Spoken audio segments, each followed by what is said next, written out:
The counterfactual interview where we engage with a person, peoples or legal persons, trusting that the aggregate vibes of billions are enough variation to assume a field wherein we can ask for the names of anyone existing and simulate them. The resulting simulation may not yield an exact biography, but will have enough of the core spiritus software to make the resulting conversation as accurate as anything else, including interviewing the people themselves. And if you are honest with yourself, you will recall the moments you answered a question only to have that small voice within you try to raise a counterpoint. Guest: Martin Luther King Jr. needs no introduction. Unless you do. If so, call in to request a bio if needed. Host: Endorphin. Hello, Dr. King. Glad to have you on the show. I'm sorry for waking you up so early. Martin Luther King Jr. Oh, please, I just got out of the longest nap. I was already awake. Endorphin. Thank you. Okay, and just gonna pull off the bandage really quick. Happy birthday. Pulls open the curtain to reveal the second inauguration of Donald Trump. Martin Luther King Jr. You've been here too, huh? Endorphin. Yes. How's your heart? Have they found what you were asking for? Okay. Not sure if it'll be the first day back, but my expectations are very low. Let me start off by saying this is all the Lord's doing, and it's marvelous to behold. It shouldn't surprise you that he's able to transform an enemy into a friend. It is in fact the very center of the gospel. Endorphin. Does it feel different to preach after returning to Earth? Is it the same? MLK. Well, we have our ups and downs, and certainly this moment is quite an up, but that is not the primary reason why I'm optimistic. The ultimate logic of heaven, or in my case, a particular denomination, is that evil contains the memory of goodness, and goodness always has the power to transcend evil. So no, the feeling is the same. The joy remains, but also, no, in the sense that I am, and everyone else is, living a completely new story in the universe. A new energy is being made and a new rhythm is in the air, and the world is now a different shape because of a great event that has occurred, as well as a continuous stream of lesser events that form around the main current. Endorphin. Your letter from the Birmingham jail is so moving to read. As you mentioned, how difficult it is to explain the injustice of the Jim Crow era when your sons ask, in that way that only the most vulnerable of the human spectrum can muster. Daddy, why do white people treat colored people so mean? What is the hardest part of answering a child or another group in the midst of such turmoil? Is the answer the hard part, or is the fear that they will have to live through a long life without ever seeing a solution? Is that the hard part of addressing a child who has just started to experience the worst of history's violence? Okay. Well, yes, of course the last part of that is what hurts. Not to lie to anyone, especially those close to us. That is always going to hurt. When children speak, their voice has a certain pitch that doesn't register to the conscious mind, and yet it reaches something inside. The mother can understand, or maybe the father, even the animals of the home. It's like the dog knows. Everyone can sense the sadness of the innocent, the little one in a big place. There's nothing harder to take, and that's why the Good Samaritan story exists. Endorphin. So do you know anything about Trump that we don't? And do you have any kind of hint for the future of his presidency? Okay. Shaking his head, no. Not at all. Nothing. Not a clue. None whatsoever. But that's not the important part of the question, is it? The camera pans away to a large audience in the room, the heads of each guest shaking their own negative responses. Endorphin. Is it okay that I still can't think of the answer? Did you want to add more to that? Okay. Oh, that's the problem, the issue at stake, right? I've got it now. The trouble with me, or at least the version of me in front of you today, is that he thinks his answers will change the outcome. Like the man whose eyes have been opened, he believes the rest of the community will suddenly wake up to the same conclusions that had eluded them before. That is not how a revolution occurs, at least not that I have witnessed. This is a mistake in judgment and timing, not an act of deliberate malice, and so in the name of a good and loving God, I cannot find a reason to be mad, even at my worst days.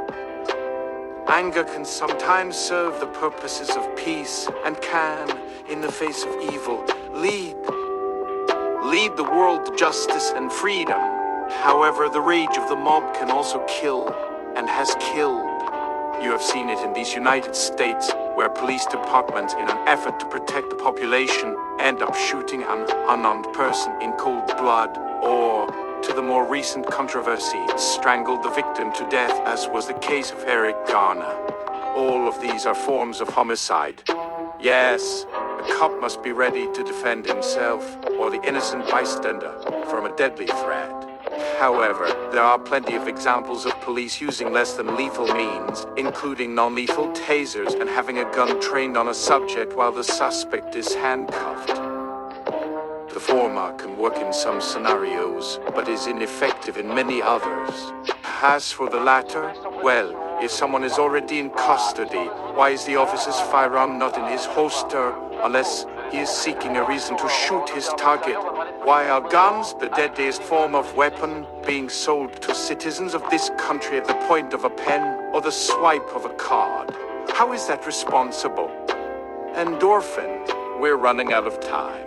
I wish I had asked more questions. Can you tell me what to ask you next? I got it. Why do Christians vote for him? I can't imagine a reason other than wanting him to, like Nebuchadnezzar, to eat the grass like the beasts of the field, to be brought low and realize the true king and his eternal dominion. Does that sound reasonable? Okay, let me make an analogy. The Republicans and Democrats in 2020 have the exact same political position, except they hold different ideologies. In the 1950s, the Republican Party was the anti-slavery and the Democratic Party was the pro-slavery. By the 60s, the Civil Rights Movement won, and the parties swapped. Then the Democrats started losing elections and decided to become neo-Republicans, and the Republicans began the slow slide into becoming a fascist authoritarianism of a minority over the majority, just to survive politically. The Democrats and Republicans in 2016 had the opposite platforms. There is a difference between liberal and conservative, in that liberals see government as the solution and conservatives see the free market as the best solution to a social ill. And I've met both of these in every corner of the South. The racist is the one who has been taught that black skin color or darker is inferior to a lighter shade of brown or yellow or any white pigmentation, and that a white man should not marry an Asian or an Indian, or a black or a Hispanic. He sees the black body as a curse upon the earth. Some racists, of course, are born and not created, which makes the cure much more complicated. When I speak of racism, I mean the doctrine of segregation and its resulting laws. But when you're talking about the Republican or Democratic parties of the 2016 presidential election, there was no material difference, or not enough to explain why millions of voters went from supporting a centrist, capitalist Democrat to a nationalist, protectionist, and economically populist, borderline socialist on the left. That is the strangest thing of all.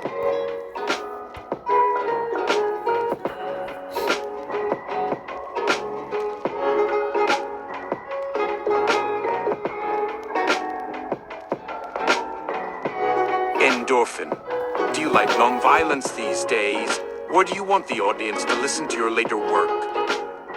Okay, a bit of both. My late writing is, in some respects, better. There's a clarity to my ideas. But the speeches, that's a special kind of art. They have the rhythm and melody of the Southern Baptist preacher and his ability to get a whole lot of folks moving to the same song. Those words had a lot of passion. They're filled with hope too. Hope that was lost in the years that followed. Maybe a mix of both is a good way to go, then. Thank you very much, ma'am. You're the best. Always a joy to be on. God bless. The interview is the only thing in a society, in the economy, that is not in itself an object. The interview is the content of a message. Interviews have a meaning, a function. It's the thing that is communicated from the sender, and not the actual data, nor the recipient, the interpreter.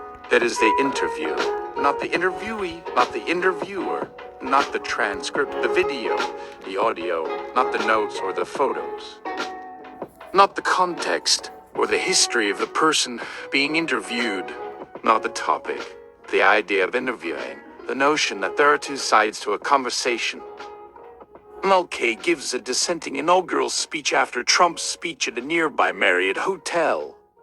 My friends, if we are to maintain our democracy and bring the kingdom of brotherhood to a fulfillment, then I urge you to not let the sparks of today's outrage or tomorrow's sorrow drown the fires of the future in an ocean of fear, prejudice, and ignorance. Remember that no one is free until the most vulnerable of us are treated like human beings, not animals, and given the love and care they need instead of a boot on the neck. Please remember to keep hope alive and to always believe that in the end, good will overcome evil. Thank you, and may the Lord bless and guide you in your struggle against injustice. Godspeed. Trump responds via a series of posts on the Truth Network the day following the event. Here are excerpts from the post. 1. Martin Luther King Jr. was assassinated in 1968. How is this possible? 2. He's not the real deal. Just a hoax by the media to distract us from the important things that we are working on and have worked on in the last 190 days and counting. Brief fake news! Very dishonest people! For his inauguration speech is an embarrassment to America and to his legacy. Totally unwatchable, not worth listening to. Trust me on this. 5. A nation in decline. Wow. Sounds a lot like the slogan of the Democrats in 2016. Failing fast. 6. We have a full slate of trade negotiations and foreign visits to the U.S. coming up in the next year, and we are getting nothing back in return for all the money we're spending. So sad. 7. Why isn't MLK concerned about the homeless in his own city of Atlanta before lecturing the world on racial injustice? 8. Who paid for MLK's first-class ticket and his expensive clothes and haircuts? No wonder he's never done an honest day of work in his life. He's living off the taxpayers of his state and the donations from the wealthy donors in his congregation who have a vested interest in keeping him a celebrity to promote their cause and their political agendas while doing very little or nothing at all to actually improve the conditions of the common folk in the Deep South, where the American inner cities. MLK says, a great number of young Negro protesters in Selma were arrested. Arrested for peacefully marching and not rioting. MLK reads Trump for filth on Twitter in a chain of tweets. I don't mind your lies, your delusions, or the size of that tower you're always trying to hide from view in every photo. That doesn't concern me at all. But what really gets me is how you're able to convince millions of people to support your nonsense. They must truly hate their lives to buy into the propaganda that's being fed to them 24 hours a day, and that they're unable to recognize it as such. You should be ashamed of yourself and those of your ilk. You have the audacity to call me a charlatan, when not a single soul would follow a self-serving egomaniac like you to a local coffee shop, not to mention to the White House. At the same time, there is a growing movement in this nation that has been in the making since the birth of the Republic, that has gained significant traction and that is not beholden to your corrupt agenda or to the political status quo that has existed for centuries to the benefit of the rich and powerful. The movement is made of a diverse coalition of organizations, from unions to environmentalists, to civil libertarians, to the progressive religious, to anti-poverty advocates, to the women's movement, and beyond. These groups are bound together in solidarity and have the strength of a united vision to create a new social contract and to demand the recognition and protection of fundamental rights and freedoms that are long overdue. While you're busy building a monument to greed and avarice, we'll be out in the street and in the halls of power and in the classrooms of the next generation and in the boardrooms of corporate America and on the picket lines of the workplace, fighting for a better world for everyone, regardless of race, ethnicity, or economic class. In short, you are the worst example of a leader that the world has to offer. The fact that so many are blind to your narcissistic personality disorder is proof of the inherent goodness in the heart of the American people. They deserve to be liberated from your poisonous influence. We will continue the struggle until the arc of history finally bends towards justice, and the dignity and value of each and every individual is protected and promoted by law, not just rhetoric. Dr. Martin Luther King Jr. Afterward, an exhausted and frustrated Dr. King retires to a suite in the Marriott Hotel. He turns on his laptop computer, which had previously belonged to the manager of his travel agency.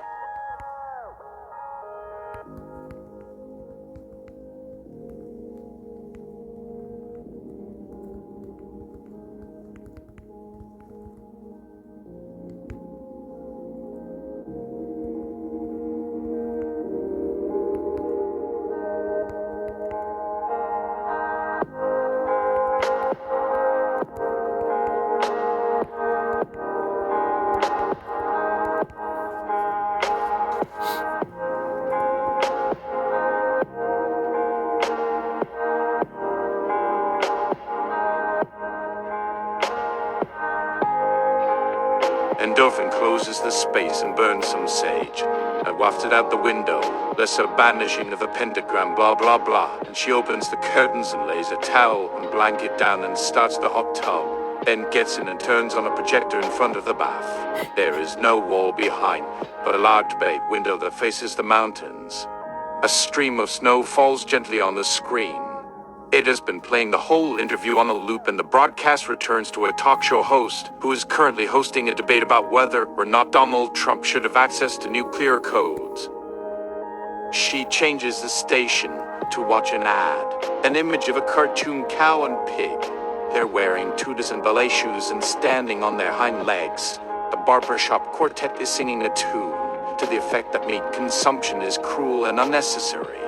This is a fairly typical animal rights advertisement. After the song, a voiceover says, PETA wishes to thank the Humane Society and the North American Vegan Alliance and the countless volunteers and supporters who are working to protect the lives of animals across the world. Without you, there would be no progress, no hope for a kinder, gentler world. She mutes the television and takes a sip of wine and lights a joint. She exhales a plume of smoke and looks up at the moon shining in through the open window. That's it.